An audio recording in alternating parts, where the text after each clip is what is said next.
Assalamualaikum warahmatullahi wabarakatuh. Alhamdulillah mga kapatid, nandito pa rin po tayo sa buwan ng Ramadan. So ngayon, ipagpatuloy po natin ang ating paksa patungkol sa mga kainaman ng pag-aayuno sa buwan ng Ramadan. At kabilang na rin dito mga kapatid ay ang hadith ng Propeta Muhammad sallallahu alaihi wasallam na kanyang sinabi, "Man sama Ramadana imanan wa ihtisaban, ghufira lahu ma taqaddama min dambih."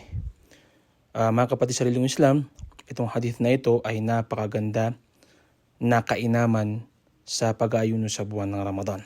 Sinabi ng Propeta sallallahu alaihi wasallam sa malapit itong kahulugan, ang sino mang mag-ayuno sa buwan ng Ramadan ng may pananampalataya at pag-asa o pag-aasam-asam sa gantimpala mula kay Allah subhanahu wa ta'ala, patatawarin sa kanya, ipapatawad sa kanya ng Allah ang mga nagdaang kasalanan o mga nakalipas na mga kasalanan. So mga kapatid, huwag nating sayangin ang buwan na ito na tayo ay mapatawad ng Allah subhanahu wa ta'ala.